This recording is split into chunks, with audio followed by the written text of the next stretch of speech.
Hi, NCRT Grade 12 Chapter 9 Coordination Compoundsல book back question பார்த்துட்டு இருக்கோம். Question number 9.4 What is meant by unidentate, bidentate and ambidentate ligands? Give two example for each. So இதுதான் question. First unidentate ligand அப்படின்னா என்னன்னு பார்த்துடலாம்.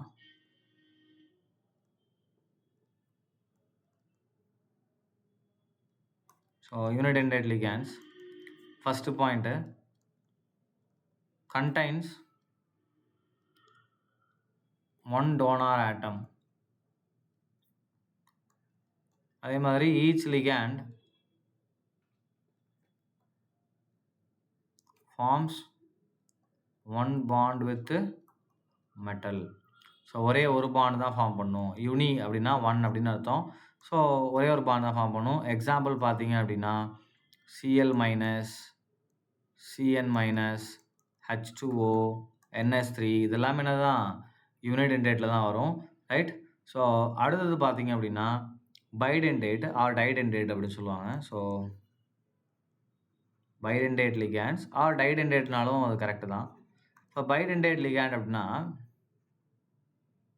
So each ligand contain two donor atom, ரெண்டு donor atom இருக்கும், right? And forms two bonds. Again என்னது, each ligand forms two bond with metal. Example பார்த்தீங்கன்னா En glycinato -1 and oxalato 2 minus, இதெல்லாம் பார்த்தீங்கன்னா ஒவ்வொரு லிகாண்ட் என்ன பண்ணும், நமக்கு ரெண்டு பாண்டு ஃபார்ம் பண்ணும் அண்ட் எக்ஸட்ரா. அது மாதிரி நம்ம எழுதிட்டே போகலாம் அகைன், ரைட்? அடுத்து பார்க்க போகிறது ஆம்பிடென்டேட் லிகாண்ட். இது ஒரு special case. So ambidentate ligand பார்த்தீங்க அப்படின்னா contains two donor atom,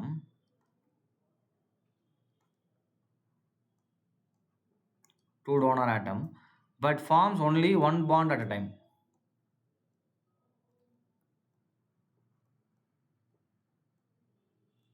one bond at a time. So மெட்டலோட என்ன பண்ணும், ஒரே ஒரு பாண்ட் தான் ஃபார்ம் பண்ணும். எக்ஸாம்பிள் பார்த்தீங்கன்னா இங்கேயே நான் எழுதியிருக்கேன், இந்த சிஎன் எழுதுனேன் இல்லையா? ஸோ அதுவே நமக்கு என்ன வரும் அப்படின்னா ஆம்பிடென்டேட் தான் வரும். அதனால் எடுத்து பண்ணிக்க நான் இங்கே ஆட் பண்ணிக்கிறேன். அப்போ என்ன வரும்னா CN minus, SCN minus and NO2 minus. So இங்கே யார் யாருன்னு பாருங்க, ரெண்டு டோனர் ஆட்டம், கார்பனும் டோனர் ஆட்டம் தான், நைட்ரஜனும் டோனர் ஆட்டம் தான். ஆனால் யாராச்சும் ஒரு ஆள் தான் பாண்ட் ஆவாங்க அட் டைமில். அதே மாதிரி இங்கே எஸ் டோனர் ஆட்டம், நைட்ரஜன் டோனர் ஆட்டம், யாராச்சும் ஒரு ஆள் தான் பாண்ட் ஆவாங்க. இங்கே நைட்ரஜன் அண்ட் ஆக்சிஜன் அட் டைமில் என்ன பண்ணுவாங்க, ஒரு ஆள் தான் பாண்ட் ஃபார்ம் பண்ண முடியும், ரைட்? ஈவன் அதில் ரெண்டு டோனர் ஆட்டம் இருந்தாலும் அது என்ன பண்ணாது, ரெண்டு பாண்ட் ஃபார்ம் பண்ணாது, ஒரே ஒரு பாண்ட் தான் ஃபார்ம் பண்ணும். அப்போ அதை என்ன சொல்லுவோம், ஆம்பிடென்டேட் அப்படின்னு சொல்லுவோம். பைடென்டேட்னா அட் ரெண்டு டோனர் ஆட்டம் இருக்கும், ரெண்டையுமே என்ன பண்ணிக்கும், பாண்டிங்கில் இன்வால்வ் பண்ணும், ரைட்டா? தேங்க்யூ.